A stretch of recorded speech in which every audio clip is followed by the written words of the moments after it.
20 things from the 90s that don't exist anymore. Welcome to a journey back to the vibrant 1990s, an era many of us lived through and remember fondly. It was a time full of trends and innovation, but as life moves on and technology keeps advancing, so much has changed. Today, let's take a look back at some of the everyday things from the 90s. Things that were once essential, but have now become outdated or even disappeared entirely. The Steve Urkel doll. Speaking of 90s television, there's a character I believe is unforgettable for anyone who watched the sitcom Family Matters. That's the quirky but lovable next-door neighbor, Steve Urkel. With his signature high-waisted pants, thick glasses, nasally voice, and catchphrases like, "Did I do that?" or "Urkel bot." Zrania, Steve Urkel became a cultural phenomenon in the 90s. This character was so popular that he became famous beyond the show's scope. And in response to audience affection, especially from children, they created toys, including a doll of him. The Steve Urkel doll was designed to recreate the character's distinctive appearance and voice. You just needed to pull a small string on the doll's back, and it would utter one of Urkel's famous lines. It was a simple toy, but it captured the quirkiness and humor of the character we loved. MiniDisc Player. In the race to find a portable digital music format to replace cassette tapes, Sony introduced an ambitious product in the early 90s. That was the MiniDisc. They looked like tiny CDs, only about 2.5 inches in diameter, neatly placed in a square protective plastic case. The MiniDisc format was digital, providing better sound quality than cassette tapes, and the special thing was that you could record, a feature regular CDs didn't have. Sony hoped that MiniDisc would be the future of portable music, an evolution from the cassette Walkman and CD Walkman. MiniDisc players had a quite stylish design at the time. That feeling of inserting the MiniDisc into the slot, the player running smoothly, and you could listen to high-quality music anywhere. However, MiniDisc faced some major challenges. Major record labels weren't as enthusiastic about this format as they were with CDs. And more importantly, blank MiniDiscs used for recording, which was its strength, were significantly more expensive than regular blank CDs, making copying music more costly. Ultimately, MiniDisc couldn't compete with the dominance of CDs because they were already too popular. And later, the explosion of the MP3 format and digital music players that didn't use physical discs. It became a technology bridge that not many people fully crossed, an interesting product that never achieved the success Sony hoped for. Pogs, milk caps. On the playgrounds of 90s, kids, there was a simple game that created a real craze, even getting banned in many schools. That was Pogs, also known as milk caps. This game used small, round cardboard discs, usually about 1.5 inches in diameter, printed with all sorts of colorful images, from cartoon characters, superheroes, brand logos, to unique designs. You and your friends would stack these Pogs into a tall pile. Then, each person would take turns using a heavier disc, often made of metal, thick plastic, or even stone, called a slammer. You would use this slammer to slam down hard on the stack of Pogs. The goal of the game was to flip over as many Pogs in the stack as possible. Whichever Pogs were flipped over after your slam, you got to keep them. Players would take turns slamming until the stack of Pogs was gone. Because of this winner-takes-all nature, the game was quickly banned in many schools in the US because it was considered a form of disguised gambling. That feeling of excitement when slamming the slammer down, not knowing how many Pogs you would flip, and then the feeling of victory when picking up the Pogs you just flipped. It was very simple, but addictive. Pogs might still exist somewhere as collectibles, but their widespread popularity, the era when they stormed every playground, is long gone. Thank you for watching. To continue with more content, comment "Yes" to let us know you're still following. CRT Computer Monitors. Look at the computer monitors we used for most of the 90s. They certainly weren't thin, flat, and lightweight like today's LED or OLED screens. These were CRT cathode ray tube monitors. They were extremely large, heavy, and bulky. They sat prominently on our desks, taking up a lot of space, and were what countless people first experienced the world of computers, the internet, and video games on. Moving a large CRT monitor required two strong people, very different from lifting a flat screen with one hand. Although bulky, CRT monitors also had their own advantages at the time. One of their strengths was that they didn't have significant motion blur like some early LCD screens, which was very important for gamers. They could also display various resolutions more easily. That feeling of turning on the computer and the CRT screen slowly lighting up, displaying the Windows 95 or Windows 98 logo, was part of the computer usage experience back then. But development is inevitable. Flatter, lighter, and more energy-efficient screen technology ultimately completely replaced CRT monitors in the mainstream market. These old screens now are probably only found in technology museums or in the collections of a few nostalgic gamers who still appreciate their instant image quality. Floppy disk. An undeniable icon of data storage and transfer in the 80s and 90s. Compact, square, and with a metal protective slider. That's the 3.5-inch floppy disk. Although called a floppy disk, these 3.5-inch disks actually had a hard casing, not soft at all. Only the magnetic disk layer inside was soft.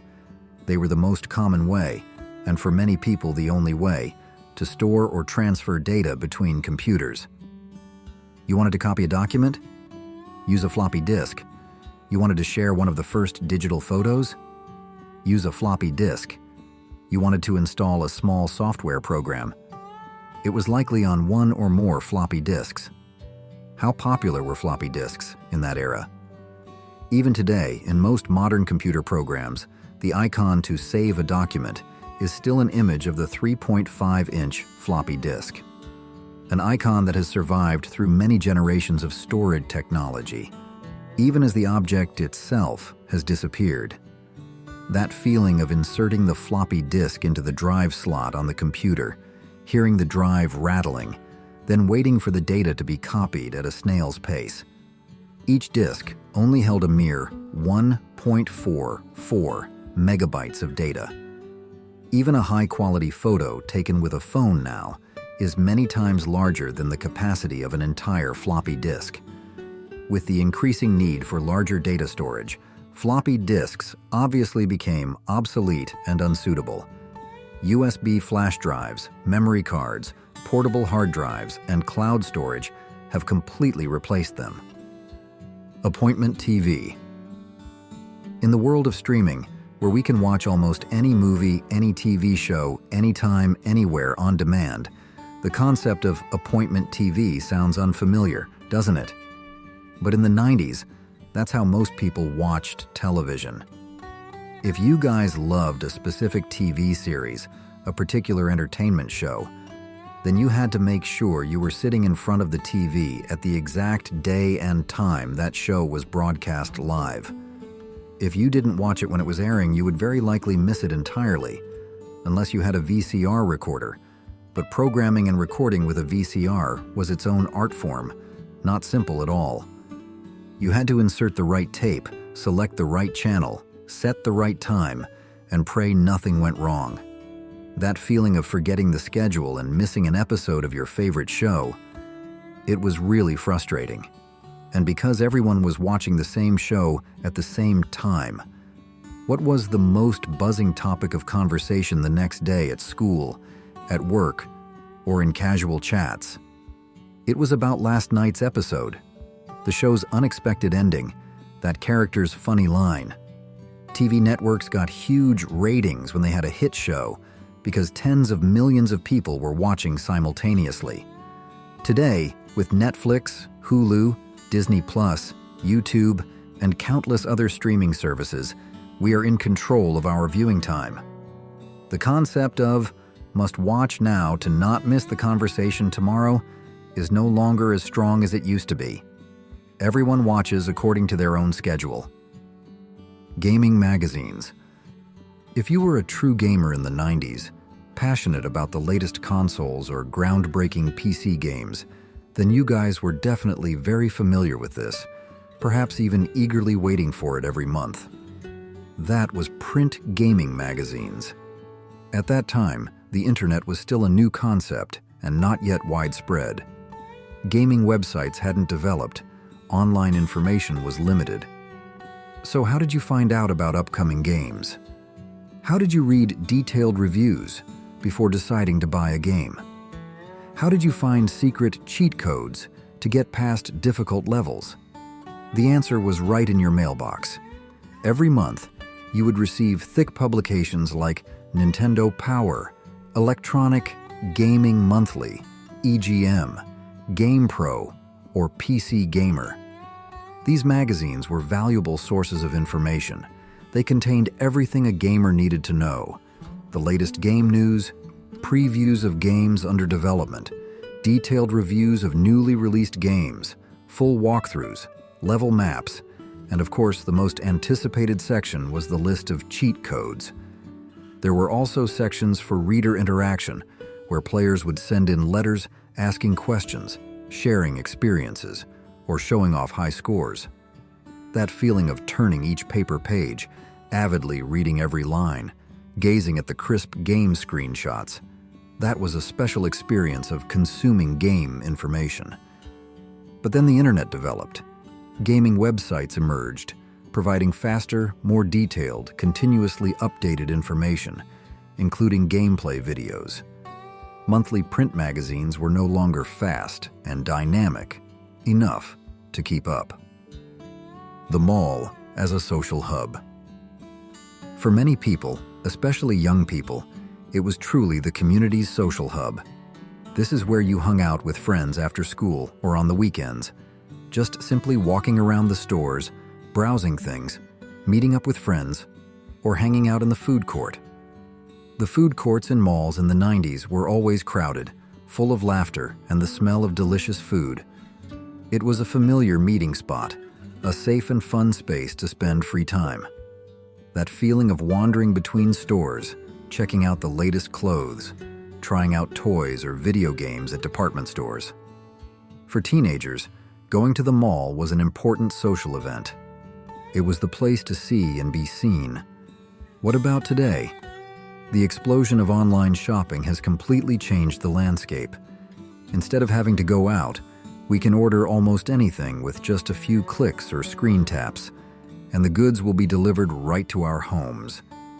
Meeting up with friends often happens in virtual space via social media instead of going out together. UPN Television Network. In the highly competitive television world of the 90s, do you guys remember a name that once appeared and was highly anticipated? That was the UPN Television Network. UPN, short for United Paramount Network, launched to the public in 1995. This was a big effort by Paramount Pictures to enter the television industry themselves, competing with long-established major networks like ABC, CBS, NBC, and Fox. During its existence, UPN also had some quite popular shows that left their mark, such as Star Trek Voyager with its fascinating space adventures, or Veronica Mars with its intriguing mysteries. UPN tried to build its own identity, attracting a specific audience. But the television market is a fierce battle. After about a decade of broadcasting, UPN couldn't stand on its own. Finally, in 2006, UPN merged with another Warner Brothers network, the WB, to create a new television network, which we know today as the CW. Share your memories in the comments. What's the first item or place that comes to mind when you think of the 1990s? Music videos on MTV. If you grew up in the 80s or 90s, especially if you were a music lover, then the name MTV is definitely etched in your mind. It wasn't just a TV channel, it was a cultural phenomenon. MTV, music television. The name says it all. This TV channel used to dedicate most of its airtime to showing music videos. It was an indispensable launching pad for countless artists, from pop, rock, and hip-hop superstars to independent artists. A music video played frequently on MTV could take a song from obscurity to a global hit. Do you guys remember the feeling of sitting in front of the TV for hours, just waiting for your favorite music video to appear? Or watching Total Request Live, TRL, where music videos were ranked based on audience requests? Making it into the top on TRL, or simply having your music video played on MTV, meant your music would reach millions, tens of millions of listeners. MTV shaped musical tastes, shaped fashion styles, and was the main source of entertainment for a whole generation. Do you remember the feeling of waiting for your favorite TV show or music video on MTV? Share your story below. Encarta Encyclopedia. Before Wikipedia dominated the online information world and became a huge, easily accessible source of knowledge for everyone, where did you look for knowledge, especially on a personal computer? In the 90s, on computers, we had Encarta. This was a digital encyclopedia developed by Microsoft. Initially, it was released on CD-ROM, then later on DVD. Imagine, instead of having to buy a bulky, expensive, and space-consuming set of paper encyclopedias, you could own a vast source of knowledge on just one or a few discs. Encarta contained thousands of articles on all sorts of topics, from history, science, and geography to culture and art. It didn't just have text. It also came with thousands of illustrations, short video clips, audio snippets, interactive maps, and even quiz games to test knowledge. It was an incredibly valuable learning and reference resource at that time. For many students and families, Encarta on the home computer was a doorway to the world of information. But like many other technologies, the rapid development of the internet and the emergence of free online encyclopedias, with their ability to update continuously and a much broader scope of knowledge, gradually made Encarta obsolete and unnecessary. Microsoft stopped developing and selling Encarta in 2009. It completed its historical mission and disappeared, giving way to more open and easily accessible knowledge sources. Movie showtimes in the newspaper. Continuing the story about going to the movies, do you guys remember how we found out where and when the movie we wanted to see was playing? Not everyone used Movie Phone. If you were in the 90s and wanted to make plans to go to the movies, in the evening or on the weekend, you wouldn't open an app on your phone or visit a website. Instead, you'd pick up the local daily or weekend newspaper and turn to the entertainment section.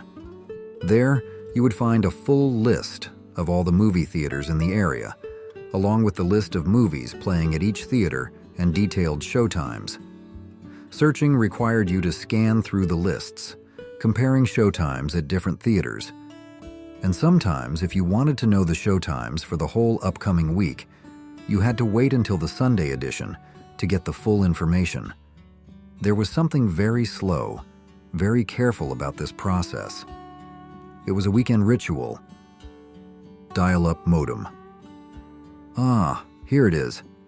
A sound that only those who lived through the 90s, those who first experienced the internet, can recognize and maybe cringe at a little. Do you guys remember the distinctive sound of the dial-up modem? That clicking, beeping, screeching sound that sounded like a difficult electronic conversation. It was this sound, that little box making strange noises, that connected us to the world of the internet. A dial-up modem worked by converting digital data from your computer into audio signals, transmitted over a standard phone line. At the other end, another modem would receive that audio signal and convert it back into digital data. The speed, extremely modest, to say the least. Initially only about 14.4 kilobits per second, then up to 28.8, then 56K. But even 56K was only about 0.05 megabits per second. Very slow, extremely slow compared to today's standards. And what was the biggest problem with the dial-up modem? It tied up your home phone line. This meant that if you were online, browsing the web or checking email, no one else in the house could use the phone to make or receive calls. And conversely, if someone picked up the phone to make a call, your internet connection would be instantly cut off. That was a trade-off we had to accept. Fortunately, now we have broadband internet, fiber optic internet, wireless internet, lightning fast, allowing us to download movies and play online games smoothly. Pen pals. In today's digital age, connecting with someone on the other side of the world is as simple as sending a message or adding a friend on social media. But in the 90s, before social media instantly connected us with people across the planet, how did you make friends with someone in a faraway country? Learn about their culture? The traditional, slow, and meaningful way was through handwritten letters, what's called banqua thu, or pen pals. You would be connected with a stranger in another country through organizations or special lists. Then, the two of you would start exchanging handwritten letters. You'd share stories about your daily life, about your family, hobbies, dreams. Your pen pal would do the same. There was something truly sincere, truly personal, and full of anticipation when you received a handwritten letter from a friend abroad. Wasn't there? You'd wait for the letter to arrive, the feeling of holding the envelope in your hand, looking at the unfamiliar stamp, then carefully opening it and reading each carefully written line. The Y2K Panic. As the 90s drew to a close, an event captured the world's attention and caused fear and panic, although ultimately the worst-case scenario didn't happen. That was the Y2K Panic. Y2K stands for year 2000. The problem arose from how many old computer systems, programmed decades earlier, stored year information.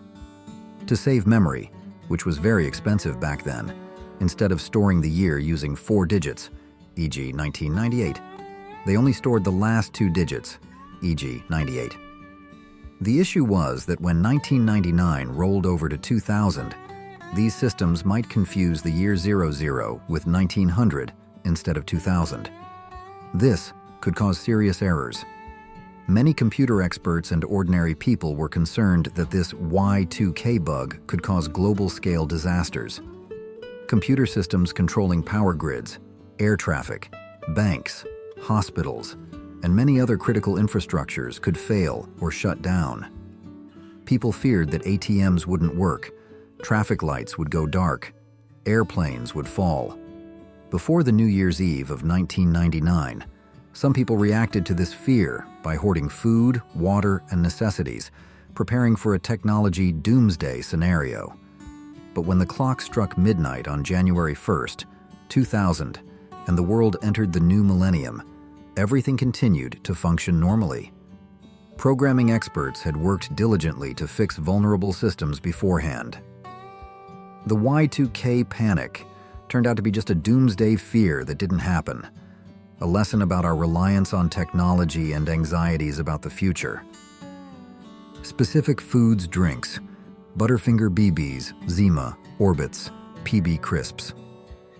The 90s weren't just about tech gadgets or cultural trends.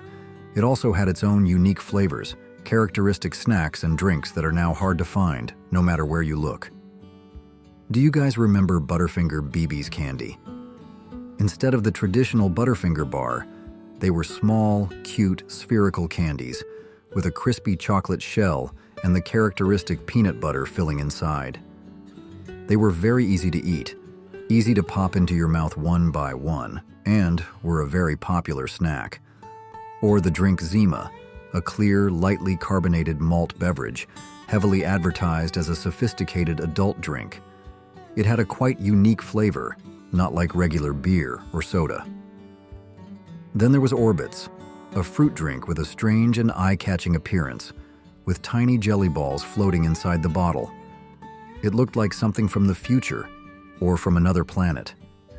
And we can't forget PB Crisps, crispy peanut-shaped cookies with a creamy peanut butter filling inside. It was a wonderful combination of cookie and peanut butter. These snacks and drinks might not have lasted on the market for too long for various reasons. Butterfinger BBs melted easily and stuck together. Zima's flavor didn't suit everyone's taste. Orbitz's strange appearance might have made some people hesitant. And PB Crisps, although delicious, might not have had enough market demand for long-term production. But whatever the reason, they are still a part of our memory of the taste, of the unique snacks of the 90s. LAN Gaming Parties. For video game enthusiasts in the 90s, there was a social experience that the modern online gaming world struggles to recreate. That was the LAN party. Before high-speed internet, before we could easily connect and play games with millions of people from all over the world with just a few clicks, if you wanted to play multiplayer games with friends, you had to do it the traditional way. Friends would gather, bringing their bulky computers to a central location, maybe a friend's house, a community room, or even a basement. Then everyone would connect all the computers together using network cables, what's called a local area network, or LAN. That feeling was really special. Sitting together in a room, the clatter of keyboards, the clicking of mice, the cheers or sighs of your friends right next to you. Competing face-to-face in legendary games of that era like Quake, Doom, Warcraft, or Counter-Strike. It wasn't just about the game. It was about direct communication, about the shared atmosphere, about seeing your friends' expressions when they were defeated or won. It was a real, energetic experience that even the convenience of online gaming struggles to fully replicate. Information phone numbers.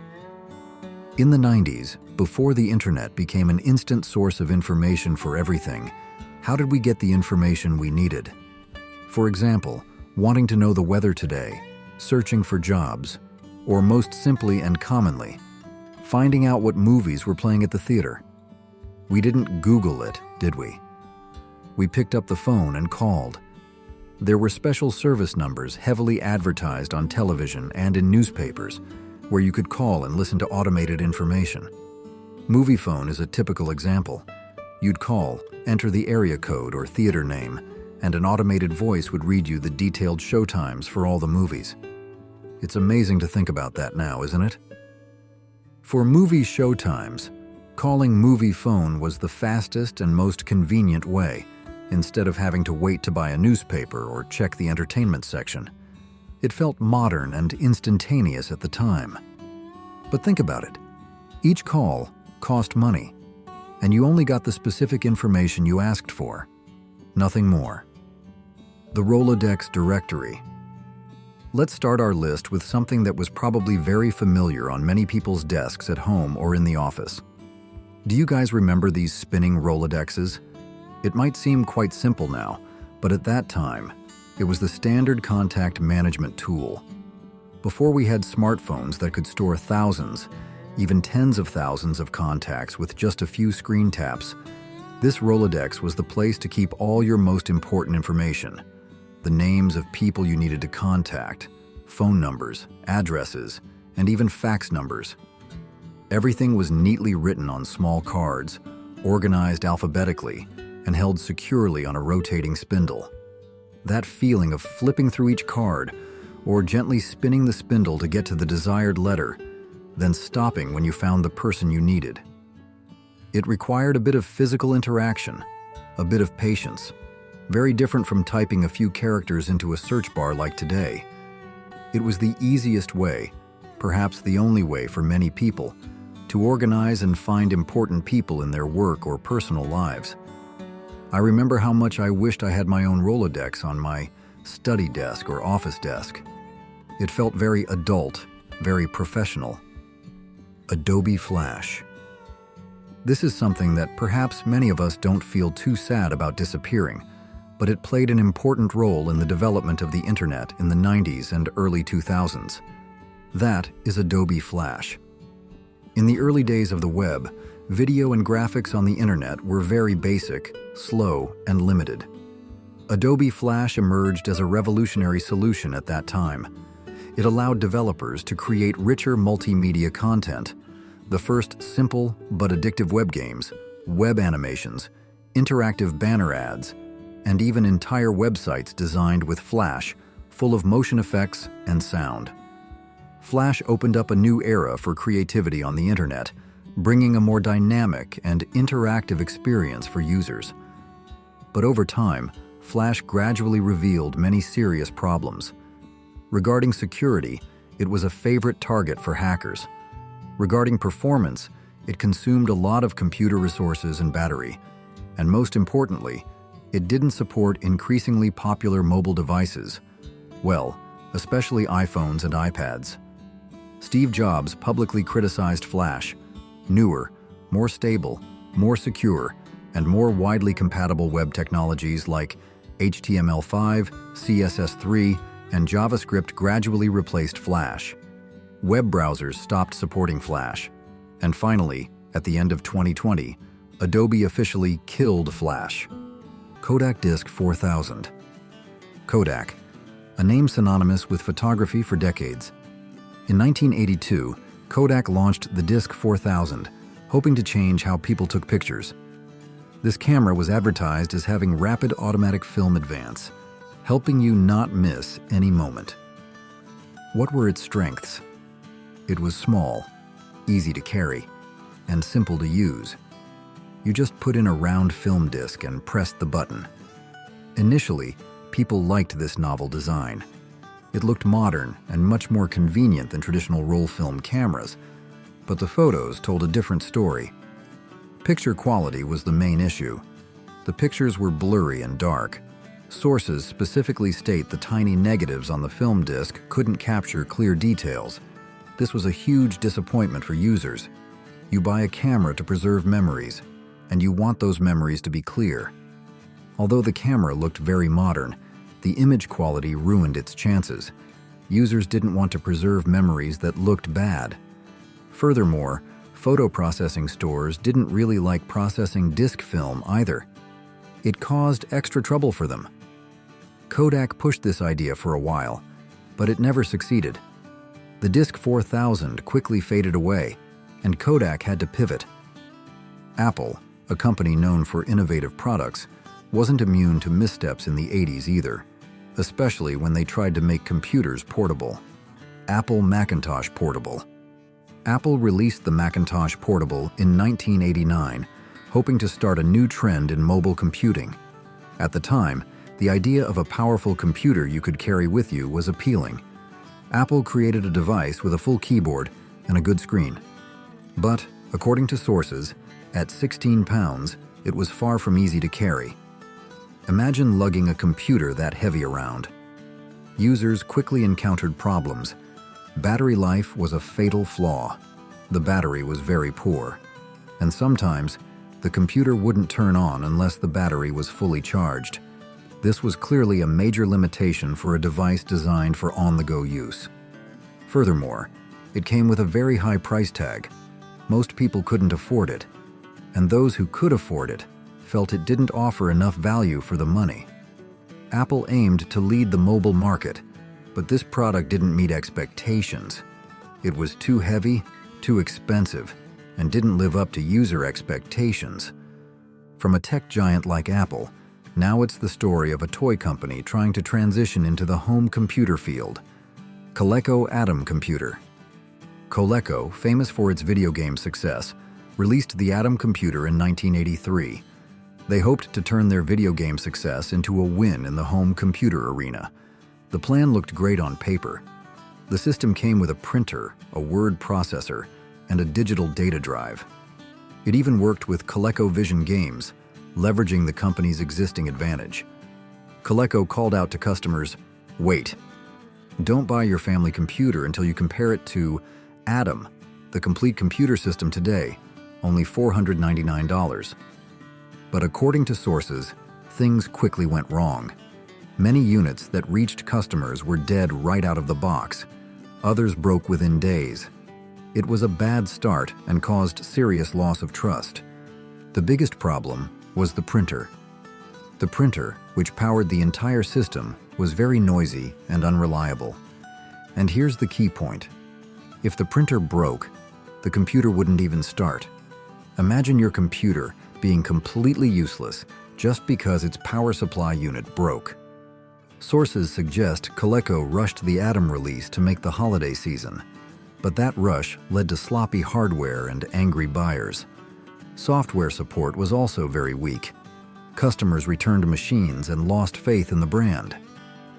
Coleco hoped to enter the computer market strongly, but the Atom's problems crushed that dream before it could even begin. Stepping away from the tech world for a bit, let's move to a product failure that is perhaps one of the weirdest things to ever happen in the consumer goods industry. 20 innovative products from the 1980s that failed miserably. Do you still remember the 80s?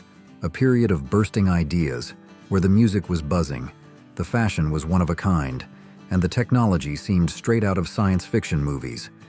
But not every bold idea reached glory. Some products, though ambitious, fell flat right after hitting the market.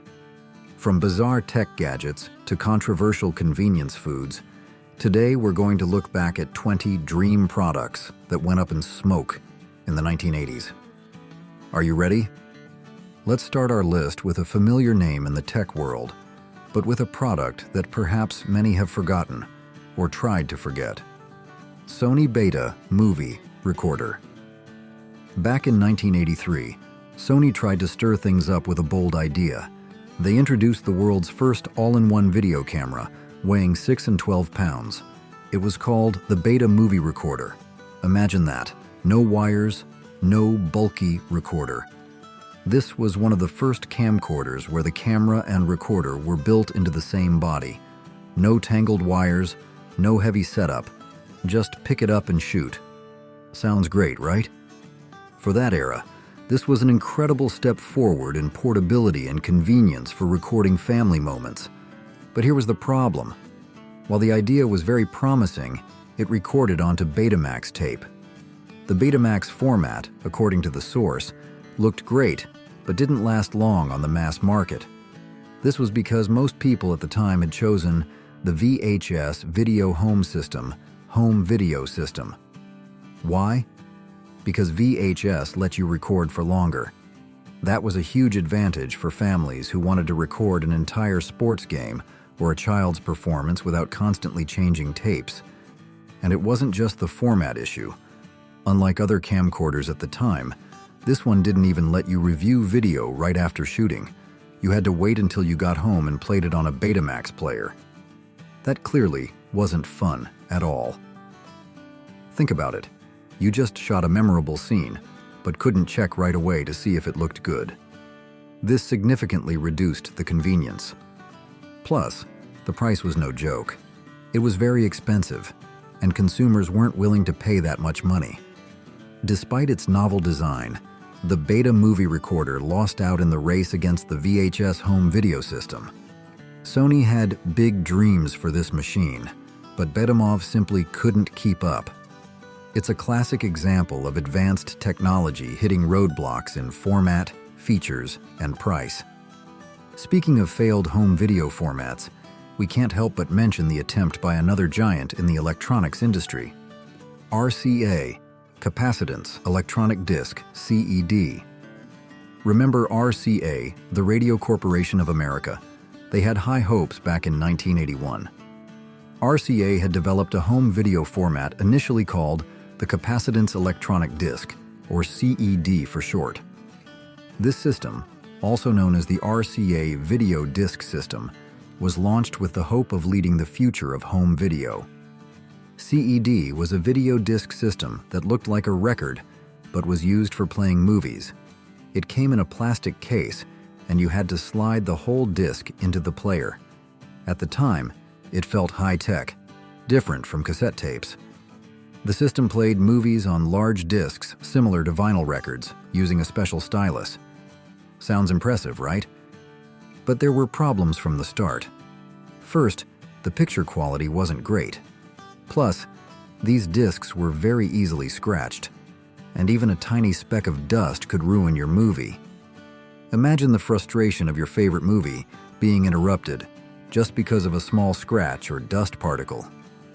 Even worse, while CED could only do one thing, which was just play, nothing more, nothing less, the VHS and Betamax home video systems were already in homes. And what about VHS/Betamax? They allowed recording, pausing, rewinding, and fast-forwarding. Just months before the RCA video disc system launched, VHS appeared on the market. VHS quickly offered more convenience and better value. Sources say RCA didn't see this shift coming. RCA had spent years developing the CED system, but by the time it launched, the world had moved on.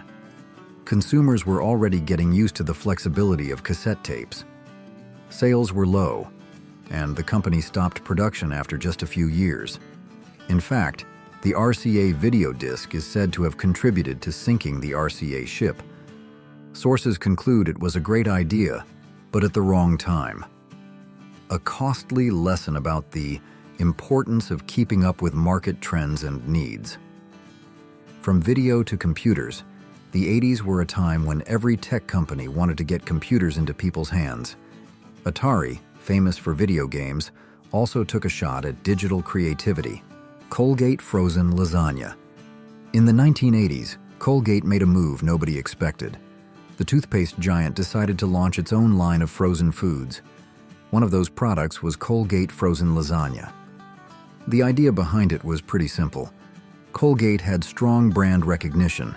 They thought people would trust their name on food. But, according to sources, that trust didn't transfer to the food sector. Consumers saw the Colgate label and thought of cool, minty toothpaste, not a warm meal.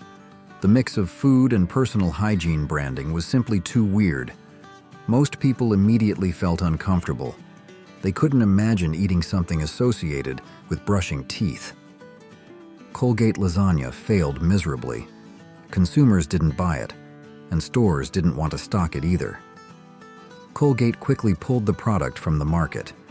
It's still remembered as one of the strangest product choices ever. A memorable lesson about the power of brand perception and how you can't just randomly expand into unrelated areas. Speaking of weird food ideas, another giant in the fast food industry also had a less than successful experiment. McDonald's McDLT. Now let's talk about the McDLT. This is when McDonald's tried to give you homework along with your burger. Did you hear about the new McDonald's McDLT? It was advertised as the best lettuce and tomato hamburger ever. Why the best? Because the hot part stayed hot and the cool part stayed cool. The McDLT was McDonald's attempt to offer a fresher tasting burger by keeping the hot and cold parts separate. The lettuce and tomato were placed on one side of a large styrofoam box, while the beef patty was kept on the other side. Customers had to assemble it themselves. While the taste was reportedly okay, the packaging caused problems. It was bulky, wasteful, and used a lot of styrofoam. This was happening at a time when people were becoming more environmentally conscious. Many people didn't like creating extra waste or having to do extra work to eat their burger. People went to McDonald's because they wanted fast, ready-to-eat meals, not DIY burgers. The McDLT disappeared quietly and is now remembered mostly for its strange and wasteful design. From bizarre meals, let's move to a drink you might have tried if you were a fan of candy. Lifesavers soda. This is Karen sucking her thumb, and this is her older brother trying to stop her. No, that's not an official ad, but it shows the simplicity of the original product. Lifesavers decided to turn their popular candy into a soft drink in the 1980s.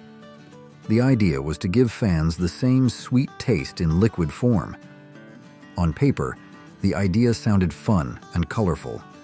The company hoped that people would enjoy sipping a soda that tasted exactly like their favorite candy, but reality didn't turn out so well. The main problem was the soda was too sweet. Most people found it hard to drink more than a few sips. What worked for candy didn't work for a drink. The flavor was too intense and not refreshing. Even with bright branding and a recognizable name, this product didn't succeed. Stores pulled it from shelves and the company dropped the idea.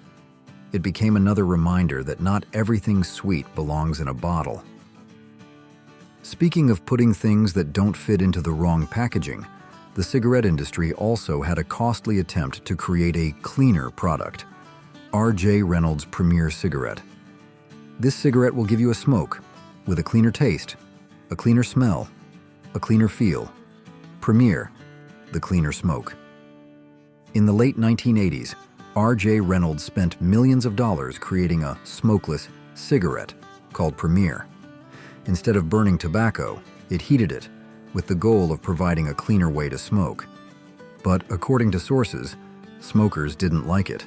The taste was poor, it felt weird, and the smell wasn't pleasant. Plus, it looked weird, making people feel uncomfortable using it in public. The idea was to reduce smoke and odor, but the final product didn't appeal to users in the way the company expected.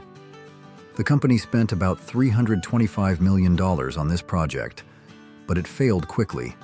Stores couldn't sell it, and users weren't interested. R.J. Reynolds withdrew it from the market, losing a huge amount of money.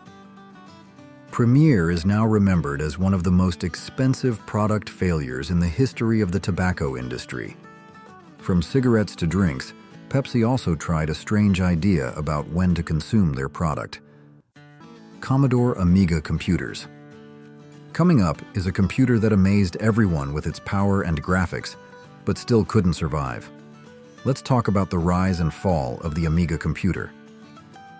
The Commodore Amiga 500 was advertised as the future of computing for the family, personal education, creative applications, and the business environment.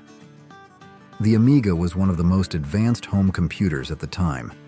Launched in 1985, it had excellent graphics, sound, and multitasking capabilities. This made it perfect for games, animation, and video work. It was truly a powerful and versatile machine for creative people. But these computers encountered problems that held them back. They lacked memory protection, so programs could crash easily. Early models needed multiple boot disks just to start up, making the usage process complicated. And software support was very weak. Later versions like the Amiga 600 even removed useful features and confused buyers. Although the Amiga had excellent technology, it was often difficult to use, lacked power compared to expectations or other competitors in the same price range, or was incomplete. These weaknesses led people to switch to simpler, more reliable personal computers. ViewMaster. Did you think ViewMaster was just for viewing pictures? In 1988, it tried to jump into the gaming field, and things got strange quickly. ViewMaster Interactive Vision. In 1988, ViewMaster tried to combine television and video games with interactive vision. This was a console based on the VHS home video system that allowed kids to watch shows with characters like The Muppets, Sesame Street, and favorite Disney characters while using a joystick and buttons to make choices.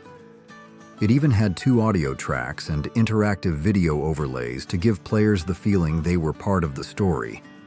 Sounds interesting, right? The idea of an interactive TV viewing experience was truly unique. But it was too limited. It needed a video cassette recorder, VCR, to work, adding a hardware requirement that not every family had. The gameplay was clunky, not smooth or engaging like games on dedicated systems, and it felt more like a toy than a real console. Competing systems at the time, like the Nintendo Entertainment System, were far ahead. Despite a fun idea, the interactive vision didn't succeed and quickly faded from memory. From the world of interactive toys, let's move to a product from a very big name in the computer world, right after he left Apple. Next Computer, Steve Jobs. I'm Steve Jobs, and I make computers. It's called the Next Station. It's a display, keyboard, mouse, software. After Steve Jobs left Apple, he introduced the Next Computer in 1988. This machine looked very futuristic.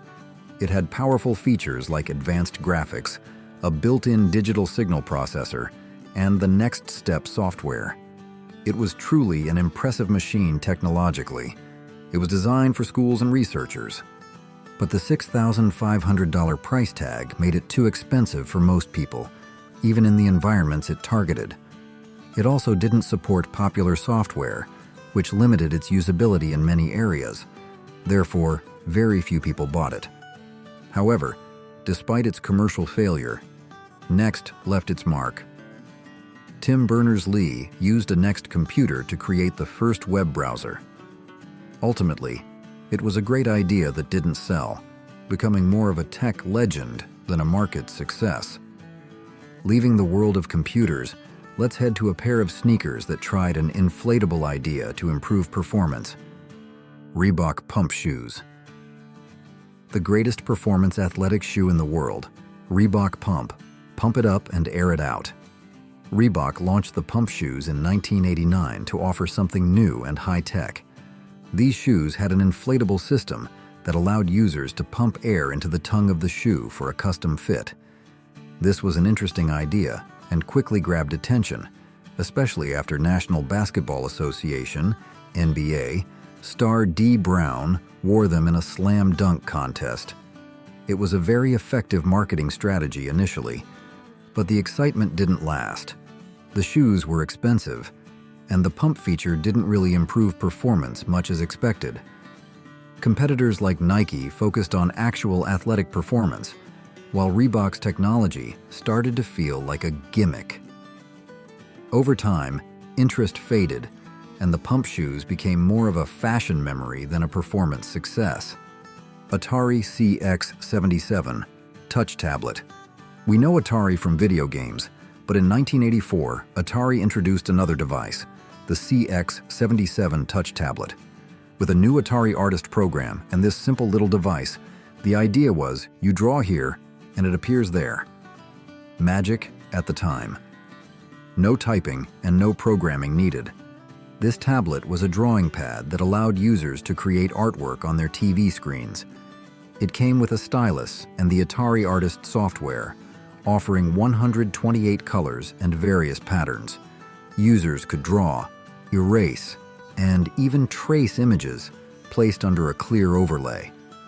This was a glimpse into digital creativity, a field that would later explode. However, despite its creative potential, this tablet didn't succeed. A big problem, according to sources, was the lack of additional software support beyond Atari Artist. There weren't many programs that used this tablet.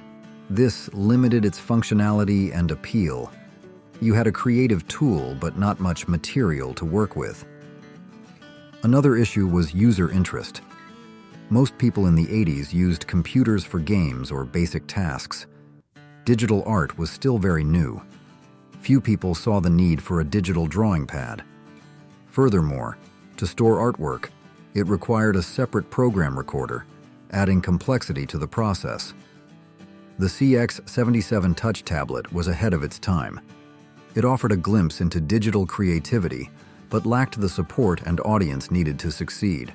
It's proof that a groundbreaking idea still needs a supporting ecosystem and a market ready to embrace it. From a game company trying its hand at computers, now it's a true computer giant trying to enter the home market, but with a controversial product. IBM PCJR. We can't talk about 80s computers without mentioning IBM. IBM wanted to bring computers into people's homes. In 1984, they launched the PCJR, advertised as the home computer that's growing by leaps and bounds. It looked nice and had some interesting features, promising to be the tech hub for the family. But according to sources, things didn't go smoothly. The PCJR's biggest problem, and its fatal flaw, was the keyboard. It was small and hard to type on. People even called it the chiclet keyboard because the keys looked like little pieces of chewing gum. This keyboard felt cheap and unworthy of the IBM name. Imagine the frustration of a user used to the high-quality keyboard of an IBM PC suddenly having to type on this. Another issue was compatibility. Many popular personal computer programs didn't work correctly on it. This confused users and made the PC Junior difficult to rely on. You buy an IBM computer, you expect it to run all the popular software, but that wasn't the reality. Furthermore, it was too expensive for a home computer, especially one that didn't work as users expected. As a result, buyers quickly became frustrated. IBM tried to fix things, but the damage was done. Sales were terrible. They stopped production just over a year later. The PCJR story is a clear lesson. A strong name can't save a weak product. If you thought IBM missed the mark, wait until you see what Kodak did with film in the next item.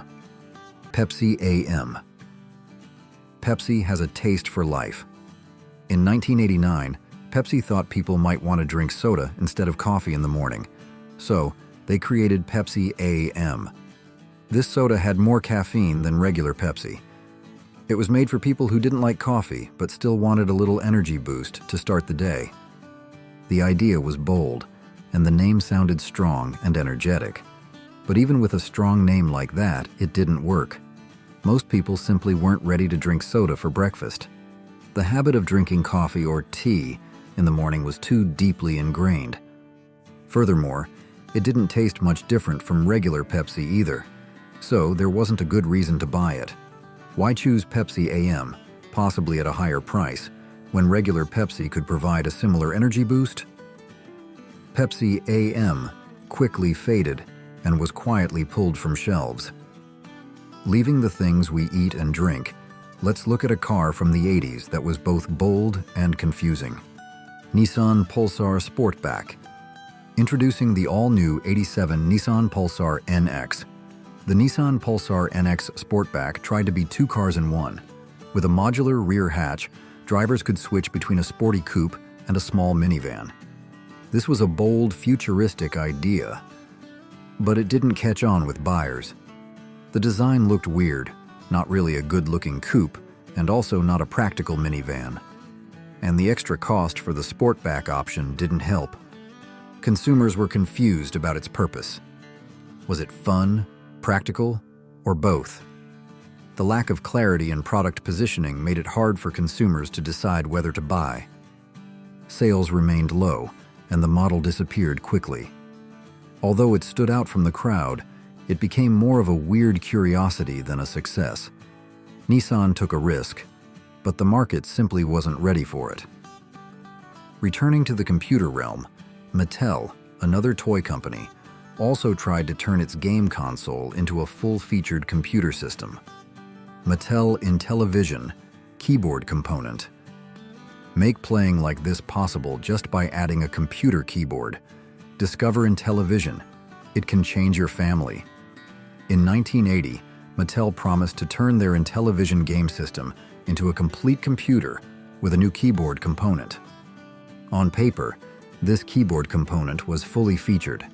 It had a tape drive, a microphone, and extra memory.